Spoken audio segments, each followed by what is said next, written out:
Olá, boa tarde, meus amigos, minhas amigas. Sou o Dr. Antônio Martins Farias e mais uma vez estou aqui para gravar um vídeo, né? Arrumar aqui o meu cabelo.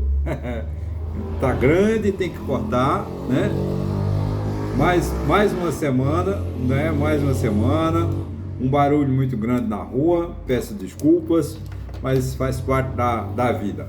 Bom, gente, eu quero aqui de antemão, né, antecipadamente agradecer aos meus 325 amigos e amigas do Facebook. É muito gostoso saber que meu canal está crescendo, e peço mais uma vez, né, que você se inscreva no meu canal, aquele que não está inscrito, que continue, né, convidando você que está inscrito, passe para um amigo, para uma amiga, para que a gente faça com que cada vez mais o nosso canal, né, cresça. Quero dizer que eu deixo aqui embaixo os meus endereços, né, meu e-mail, né, meu telefone, meu blog. Qual a vantagem de você acessar o meu blog? Acessando o blog, de segunda a sexta-feira você tem um assunto novo, eu escrevo um artigo para aprender a escrever, né? Eu sou um aprendiz de escrever texto, mas sempre com o objetivo, falar de política, de direito constitucional, né? Eu fiz dois artigos mostrando algumas características da nossa primeira Constituição, de 25 de março de 1824, né? Também falei a de 1891, e com o passar do tempo eu vou, né, falando mais, né, para a gente aprender sobre Constituição, né? Então, você pode dar uma olhada, e também tem os meus vídeos, toda segunda-feira, fala sobre direito, a leitura da Constituição, né? Eu não quero, esse vídeo não é um vídeo para advogados, para juiz, não, é um vídeo para o cidadão comum, aquele que precisa de entender, precisa de compreender a Constituição. Então eu procuro falar numa linguagem bem simples, né, para que a gente entenda como funciona a Constituição e a importância da Constituição para todos os cidadãos. Bom, eu, como sempre, quarta-feira, né, publico um vídeo, geralmente falando sobre política, e sexta-feira também. Eu, às vezes, falo algum assunto ameno, mas a política está muito fervente, muito polêmica, e não tem assunto, vamos dizer assim, frio, né? Sempre está quente. A nossa política, nós estamos passando por uma crise política, uma crise social muito grave, que a grande mídia, né, os grandes jornais, as redes de TV não estão falando a verdade para o povo, porque a gente vive uma crise política muito grave, uma crise social muito grave, e a mídia, a grande mídia, está tratando, né, uma hora de corrupção, outra hora mas é muito mais séria. Nós temos também a guerra da Ucrânia, né, que já está passando de um ano, e é uma guerra que ameaça a nossa segurança mundial, né? Em algum momento o mundo terá que tomar uma posição sobre essa guerra, porque não é fácil esse conflito na Ucrânia. Ele já não é mais um conflito russo-ucraniano, ele já é um conflito mundial, porque é um conflito que está direcionando a hegemonia política, a chamada geopolítica, né? As autocracias de China e Rússia contra as democracias dos Estados Unidos e alguns países da Europa. Então é um assunto muito sério essa questão.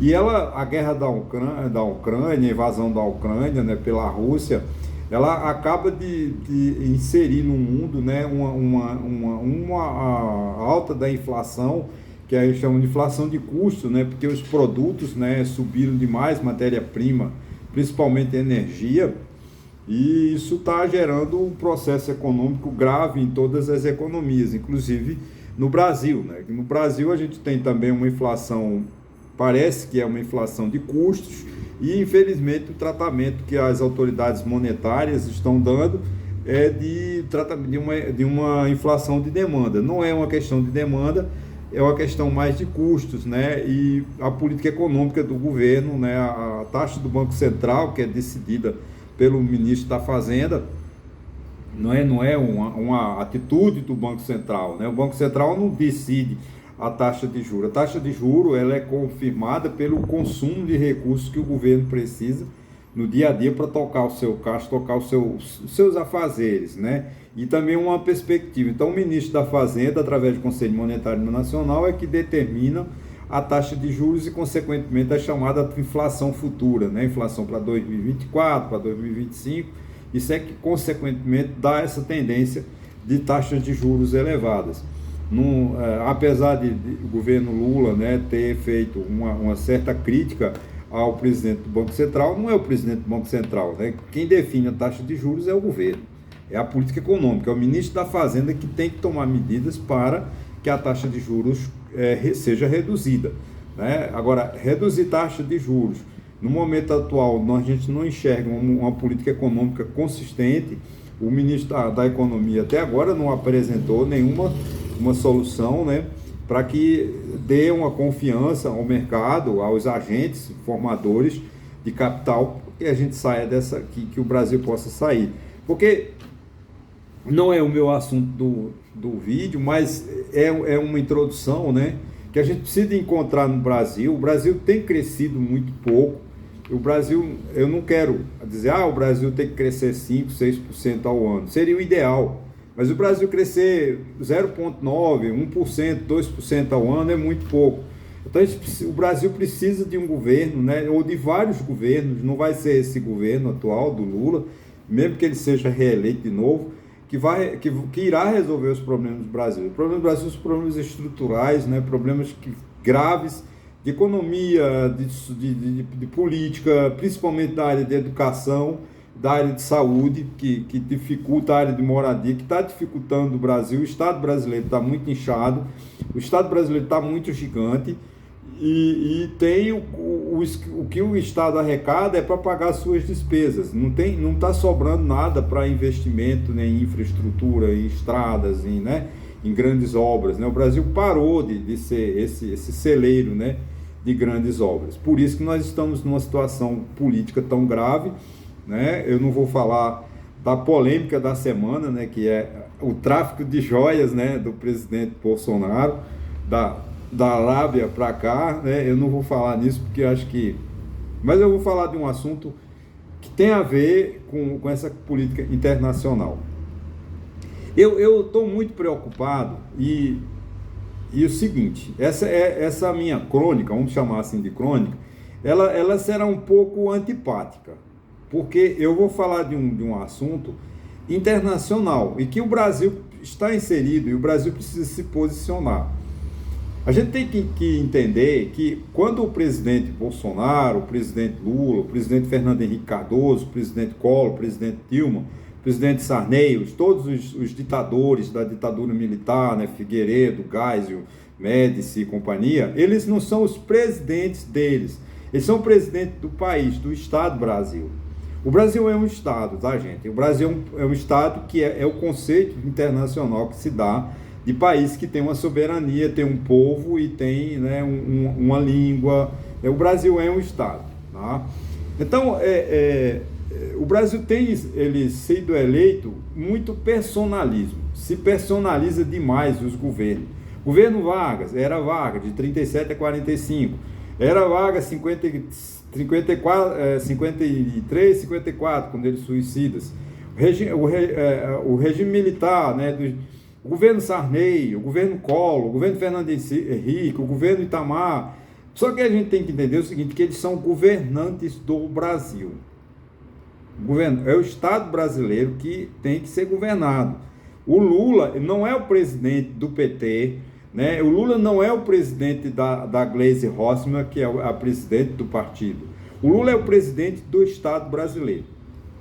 Então, nas organizações internacionais, se nós olharmos aqui o artigo 4º da Constituição, e diz assim, dos princípios fundamentais, eu vou ler o artigo 4º aqui da nossa Constituição, que diz o seguinte: a República Federativa do Brasil rege-se nas suas relações internacionais pelos seguintes princípios: independência nacional dos povos, prevalência dos direitos humanos, autodeterminação dos povos, não intervenção, igualdade entre Estados, defesa da paz, solução pacífica dos conflitos, repúdio ao terrorismo e ao racismo, né? Não vai... O que acontece?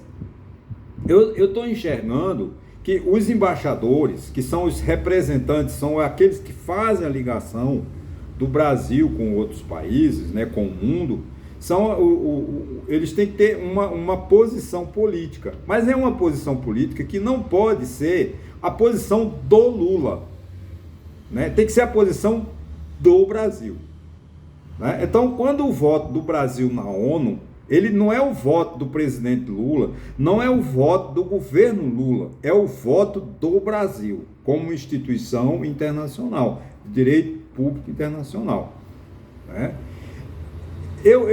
É essa minha preocupação e essa minha crônica de hoje, que eu estou vendo o seguinte: o presidente Lula tem uma tendência de ser amigo de ditadores. Eu não estou chamando o presidente Lula de ditador, não é isso. Mas é a minha primeira crítica ao governo Lula, pelo seguinte: já era para ele ter tomado alguma definição no cenário internacional de dizer não a autoridades, né, ditatoriais, como Hugo Chávez, né, como o próprio outro da Nicarágua, que esqueci o nome dele agora, né, Daniel Ortega, mas eles são amigos de Lula. Então, o que me preocupa?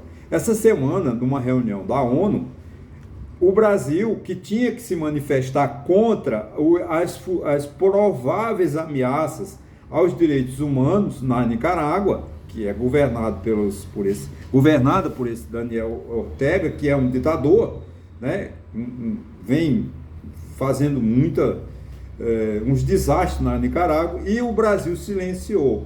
O Brasil não pode silenciar, porque o Brasil não é Lula que está votando. Se Lula é amigo de Daniel Ortega, se Lula é amigo de Hugo Chávez, se Lula é amigo do presidente de Cuba, é um problema de Lula. Agora, o problema do Estado brasileiro tem que se posicionar de acordo com a Constituição, de acordo com os princípios aqui. Ora, se na Nicarágua a ONU já está preocupada com a falta de respeito aos direitos humanos, o Brasil não pode silenciar. O Brasil tem que dizer sim à ONU e dizer: nós combatemos e defendemos os direitos humanos no mundo.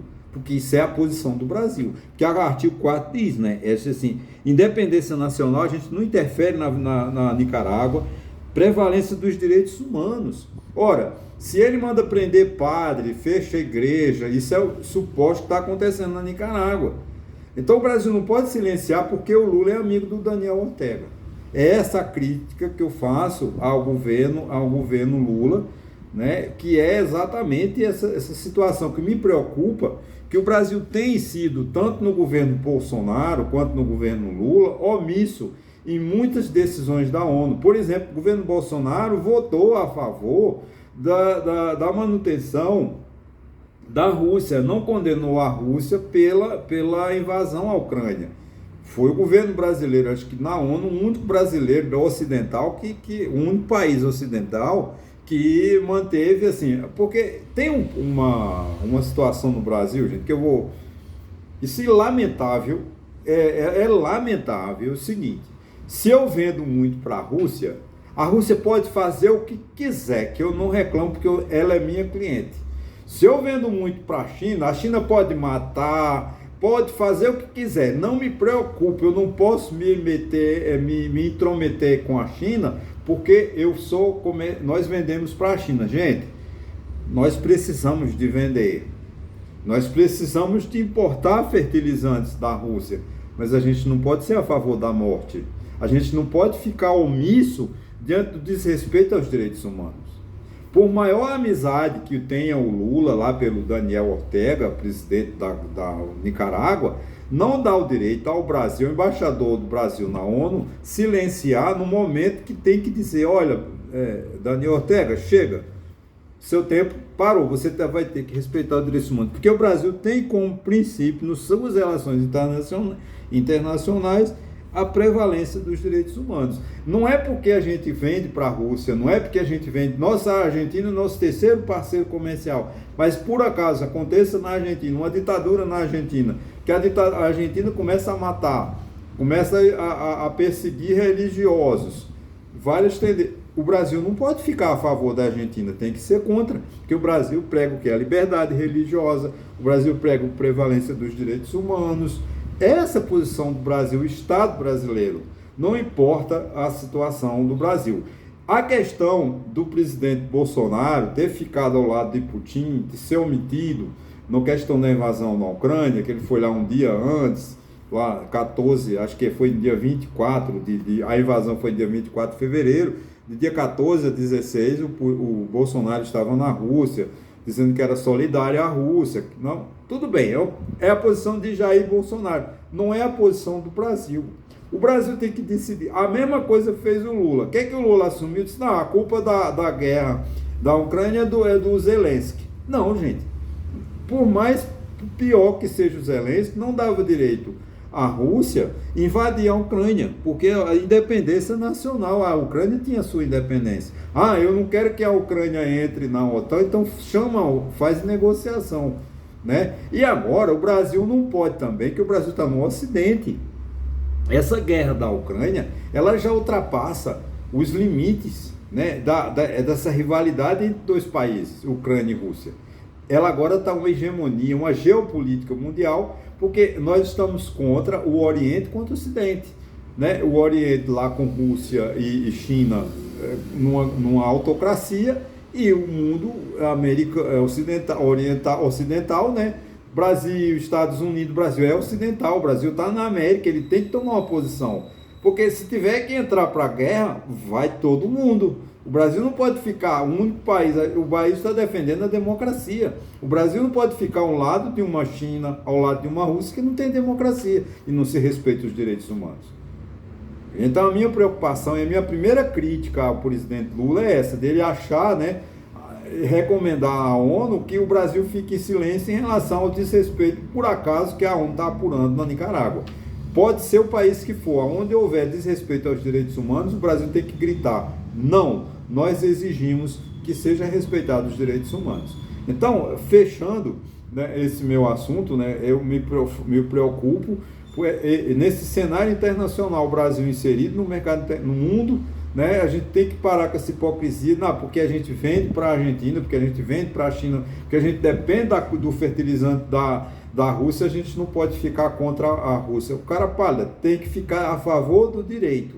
Não é questão de você, alguém está matando, mas mas eu não posso denunciá-lo porque ele me favoreça. Não, se eu sei da notícia de um crime, eu tenho a obrigação, principalmente funcionário público, tem a obrigação de denunciar. Então o Estado brasileiro, que é membro da ONU, que defende os direitos humanos, não pode ficar em cima do muro. O Brasil tem que ter uma posição firme na defesa dos direitos humanos, da liberdade, enfim, não ficar a favor de ditaduras como Daniel Ortega de Venezuela, que são populistas, que desrespeitam as leis. Você pode dizer, não, na Venezuela não tem ditadura, porque tem eleições. As eleições na Venezuela e botar água na peneira é a mesma coisa. Tá? A gente quer que haja realmente uma democracia. Acho que já com uma hora também a gente tem que falar, no próximo vídeo, quem sabe, eu já falar da situação política no Brasil. Acho que já está preocupado, já me preocupa a situação política atual. De repente eu faço até o próximo vídeo fazendo uma análise sobre isso. Então a gente precisa exigir que o Brasil, né, vote na ONU de acordo com as diretrizes da Constituição, onde tem principalmente a defesa dos direitos humanos. Ok, gente? Muito obrigado e até a próxima.